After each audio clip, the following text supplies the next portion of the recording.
Sejam bem-vindos a mais um vídeo no meu canal. Hoje nós vamos falar de fundos imobiliários. Um fundo específico que tem muita gente buscado informações é o JSRE11. Eu estou aqui com o Marcos Correia, que vamos conversar sobre o JSRE11. Marcos, o JSRE convocou uma assembleia, a gente já vai falar sobre o conteúdo dessa pauta, mas antes disso, para botar todo mundo na mesma página, o que é o JSRE11? Esse é um fundo de lajes, é um fundo de escritórios, é um dos mais antigos, inclusive. Uma curiosidade para vocês também é que no passado ele era mais um FOF, só que ao longo do tempo ele foi mudando um pouco a estratégia e hoje ele está mais voltado para tijolos, mais especificamente escritórios. Então ele tem alguns escritórios em São Paulo, tem alguns no Rio de Janeiro e ele tem um perfil um pouco mais AAA. Então, pelo menos a intenção dos imóveis dele são esses daí, tanto é que ele fez uma aquisição relativamente recente do Tower Bridge, fez também lá na Shukri Zaidan mais algumas aquisições. Esse é o perfil dele hoje. Ele é um fundo que vem passando pelos aqueles desafios que a pandemia trouxe de vacância, é um fundo que tem bastante vacância, é um fundo que tem desafio de renovar e reajustar os contratos e também tem os imóveis no Rio de Janeiro, que por si só já são um desafio, apesar de a vacância lá ser mais controlada. Mas é um portfólio de boa qualidade, né? O Tower Bridge Office, que é relevante no portfólio, ele tem uma vacância, mas ele tem uma alta qualidade. Sim, é que ele está numa região que teve muitas entregas, é uma região que tem uma vacância maior, então naturalmente tem esse desafio da vacância. Mas o prédio em si é um excelente prédio, os imóveis que estão sendo entregues ali naquela região são todos muito bons, mas de novo, como tem uma entrega maior, então também tem uma vacância maior. E o fundo convocou uma assembleia para fazer algumas mudanças relevantes no seu estatuto, no seu regulamento. Eu acredito que algumas dessas são positivas, outras nem tanto. Vamos começar pelas positivas, Marcos. O que teve de convocação que foi positivo? Acho que vale mencionar que tem algumas neutras, que são alguns ajustes de regulamento que são padrões, outros fundos fazem, também não tem nenhuma novidade. Mas da positiva que eu achei bem interessante eles estão propondo um aumento de capital autorizado para 10 bilhões, ou seja, é uma permissão para que eles possam emitir e crescer o patrimônio até 10 bilhões sem precisar de aprovação prévia em assembleia. Mas, aqui que vem a parte interessante, eles se comprometem a fazer no valor patrimonial ou acima. Então, esse comprometimento é interessante porque nos últimos anos a gente tem tido muito debate, muitas reclamações, muitas insatisfações dos cotistas em verem seus fundos emitindo abaixo do valor patrimonial, que acaba prejudicando o patrimônio do fundo. Então, isso é interessante, um posicionamento de não vamos fazer mais abaixo do valor patrimonial no regulamento é bem diferente de simplesmente falado. Falado às vezes pode acontecer e a pessoa vai lá e emite eventualmente, mas quando está no regulamento, está no papel, está registrado e essa é a regra. Então, eu gosto disso. Eu acredito que quando uma empresa ou um fundo imobiliário emite novas ações ou novas cotas abaixo do patrimônio, ele praticamente força aqueles cotistas que já eram cotistas a acompanharem. E nem todo mundo tem dinheiro para acompanhar. São emissões que às vezes são relevantes perto do tamanho do fundo. E quando se emite abaixo, quem não acompanha acaba sendo diluído e provavelmente vai ter seus dividendos reduzidos ao longo do tempo. Então, eu acredito que esse movimento ele é positivo. O fato de você não emitir abaixo do patrimonial é uma blindagem a esse tipo de diluição que alguns fundos já fizeram. Agora, um asterisco aqui, os fundos imobiliários de imóveis, o patrimônio ele é avaliado por um terceiro, não existe uma cotação de mercado como é um FOF e tal, então é uma avaliação meio que subjetiva. Mas beleza, eu acho que já é um bom começo, isso aqui não tem como se blindar, as avaliações vão ser sempre subjetivas, mas dada essa condição, eu acredito que é um bom compromisso da gestão não emitir abaixo do patrimonial. A gente já faz isso aqui na Suno também, legal, eles botando isso aí no papel. Só fazer uma observação que eu acho interessante, só para a gente falar das possibilidades, Uma coisa que eu enxergo que talvez crie limitações nesse de não emitir abaixo do patrimonial, primeiro é isso que você mencionou da questão da avaliação, ela pode estar um pouco defasada, mas existem casos, são mais específicos, não são tão recorrentes, mas que emitir um pouco abaixo do patrimonial, só que você tem uma contrapartida muito positiva, algo que vai gerar valor, aumentar rendimento ou alguma valorização que o imóvel novo pode trazer para o fundo, pode justificar uma emissão abaixo do valor patrimonial. Coisa pequena, também não pode ser alguma coisa muito abaixo do valor patrimonial, você não vai encontrar uma contrapartida suficiente para compensar. Então, às vezes, talvez colocar no regulamento, você pode estar se impedindo de aproveitar alguma oportunidadezinha muito pontual. Só assim, jogar no ar isso, porque não é recorrente, mas é uma coisa para se pensar também. Mas, analisando o histórico de fundos imobiliários, a gente vê que isso é exceção. A maior parte das emissões abaixo não foram criadoras de valor para aquele cotista que não acompanhou a emissão. Bom, acho que esse foi o ponto positivo. E o que teve de não tão positivo assim, Marcos? A gestora, a administradora, ela está propondo uma remuneração no caso de destituição do cargo dela. Então, basicamente, se porventura os cotistas quiserem trocar a gestão do fundo, isso pode acontecer, isso é algo permitido nos fundos imobiliários, a gente vê isso acontecer em outros fundos imobiliários. Porém, caso isso seja feito no JSRE sem justa causa, e justa causa seria descredenciamento na CVM, fraude ou coisas desse tipo, caso isso aconteça, aí teria que ter uma remuneração para a gestora de 36 meses da sua remuneração. Ou seja, se eu quisesse tirar o gestor, eu teria que automaticamente pagá-lo 36 meses para ele sair de lá. O que, na minha opinião, isso acaba sendo um pouco estranho, porque quando a gente olha um fundo imobiliário é um patrimônio do cotista. Então eu estou colocando meu dinheiro lá dentro para que o gestor preste um serviço, trabalhe aquele dinheiro e me gere os rendimentos no fim do mês.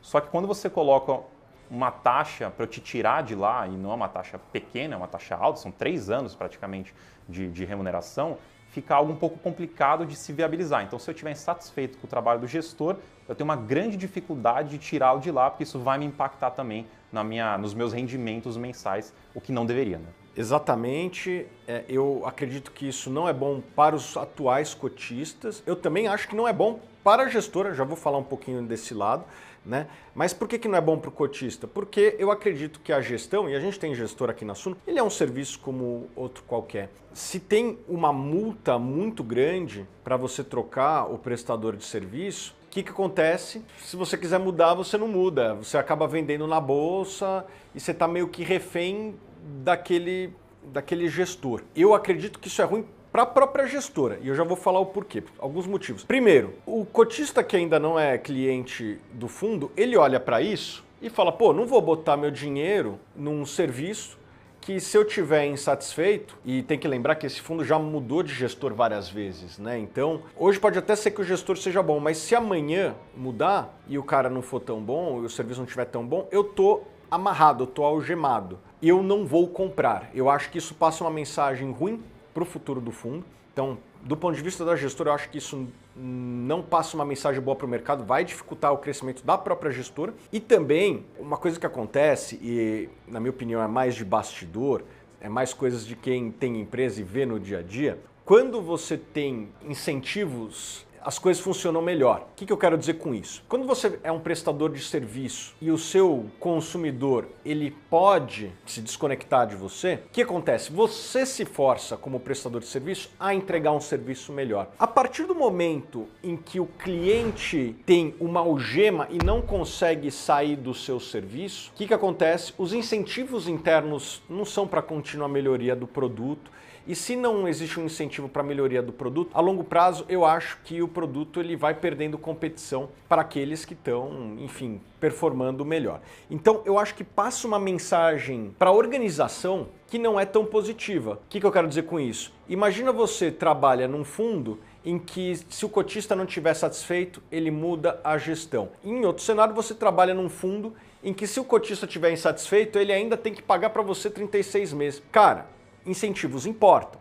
Então, se o cotista pode te desconectar a qualquer momento, você vai querer trabalhar melhor. Você vai passar uma mensagem para a organização para continuar inovando, para continuar prestando serviço de excelência. Enquanto na outra organização em que o cotista, se quiser sair, tem que pagar uma multa para você, os incentivos não acontecem. Então, eu acho que isso passa uma mensagem ruim para o próprio time da empresa, né? E se você não passa uma boa mensagem para o time, eu acho que ao longo do tempo você pode ter uma cultura ruim dentro da própria organização. E eu até entendo porque o JSR11 deve estar tentando fazer isso. Nos últimos meses ocorreram várias mudanças de gestão. Podemos falar do IBFF, que foi um fundo que performou abaixo do IFIX desde a sua fundação. Uma série de acionistas se reuniram e aprovaram pela liquidação do fundo. A Blue Cap se juntou ao BTLG. Na verdade, os cotistas do fundo da Blue Cap propuseram a incorporação daquele ativo dentro do fundo do BTG Logística, né? E a própria Blue Cap tentou judicializar isso. O que eu vejo é que os gestores, muitas vezes, ao invés de investir na capacitação do time, em performar melhor, em fazer estruturas de custos mais competitivas, eles preferem judicializar quando os cotistas estão insatisfeitos. E nesse caso aqui, eu acho que até de maneira preventiva, antes de judicializar ou qualquer mudança, sendo que não existe isso, vamos dizer assim, em debate atualmente, mas eu acho perigoso quando os gestores preventivamente tentam botar essas cláusulas que são nocivas para o consumidor, para o investidor. Quando o investidor foi lá e comprou o JSR11, não existia essa cláusula. Estão tentando botar essa cláusula nova. É um direito que o gestor está adquirindo sem muita contrapartida. Eu, se fosse cotista do JSR11, e eu não sou, se o gestor viesse para mim propondo direitos extras a ele, eu ia falar, eu não vejo nenhum problema, mas eu gostaria de uma certa contrapartida. Porque se eu quiser mudar de gestor amanhã, eu posso hoje chamar uma assembleia e tentar propor uma mudança. Não tenho que pagar essa multa. A partir do momento que bota-se uma cláusula com essa multa a mais, eu gostaria de uma certa contrapartida. Ainda não estou vendo nenhuma contrapartida por parte da gestão. Me parece um movimento de proteção, de autoproteção dos gestores. Eu espero que esse movimento não dê certo, essa cláusula específica não passe. A primeira parte eu acho que tem pontos positivos, aqui eu acho que não tem. E eu acho perigoso que passe um recado positivo isso daí, porque se outros gestores começarem a fazer isso, sempre que um fundo for mal gerido, aquele fundo não pode sofrer uma chacoalhada para mudar a gestão. Eu acredito que é bom o gestor ele saber que pode ser mudado. É uma pressão a mais para que ele performe, né? Não é algo fácil. Mas se você não tem o mecanismo, entre aspas, do impeachment, fica muito difícil de eu querer recomendar, inclusive. Se eu fosse um potencial comprador de JSR após essa cláusula, eu procuraria outras alternativas, sendo bem sincero e realista, porque se eu não tenho a opção de mudar o prestador de serviço, eu vou querer um desconto maior por isso, né? Eu não quero estar preso com ninguém. É isso. Acho que no fim do dia, o cotista não vai querer tirar um gestor que está entregando resultado. E por entregar resultado, eu não quero dizer entregar os maiores rendimentos. É entregar um bom trabalho, é ter uma boa proposta, é ser transparente, é ser comunicativo. E se a gente olhar os exemplos recentes de fundos que ou foram incorporados ou tiveram a proposta de mudar a gestão, você vai ver que foram gestoras que não tinham tanta comunicação, não tinham tanta presença, talvez até nem extraíam tanto valor do portfólio, mas a partir do momento que teve essas propostas ou começou a fazer barulho que talvez eles pudessem perder os fundos, eles começam a se mexer. Aí começa a ter proposta de venda ou começa a ser mais público, né? Reduz taxa. Então assim... Daí começam todas as manobras populistas, né? Exato. Então assim, o negócio gestor bom, ele não vai ser destituído do nada. Ninguém vai tirar um gestor que está entregando valor. Então não tem por que colocar barreiras para impedir alguma coisa desse tipo. Se você vai entregar um bom valor, se você está entregando um bom valor, se você gestor está entregando um bom valor, você vai continuar lá. Os cotistas vão querer continuar lá. Cara, entre nós aqui, eu acho até um pouco vergonhoso, assim, porque passa uma mensagem horrível para o time. Imagina eu falar, pessoal, pode ficar tranquilo aqui que ninguém vai mudar. Pô, isso aqui não é mensagem que se passa para o time. É bom ter esse tipo de pressão do mercado para que o time, enfim, performe, vá atrás de novas operações, vá atrás de mais imóveis. Porque se o cara tem, enfim, esse incentivo a ficar na rede, não vai trabalhar. Penso até, assim, minha opinião, né? Me passa um som de talvez eles tenham medo de perder o fundo. Você só vai colocar uma proteção dessa se você tem medo de que isso realmente vai acontecer. Então, fazer uma proposta dessa me passa também uma sensação que talvez o fundo tenha medo assim, de perder. Tipo, medo factível mesmo de perder o fundo. Bom, isso é o problema deles. Então, beleza, pessoal. Espero que vocês tenham gostado desse vídeo. A gente clareou bastante coisa. Eu acho que tem coisas boas, tem coisas que poderiam ser melhoradas. E é isso. Obrigado, Marcos. Valeu.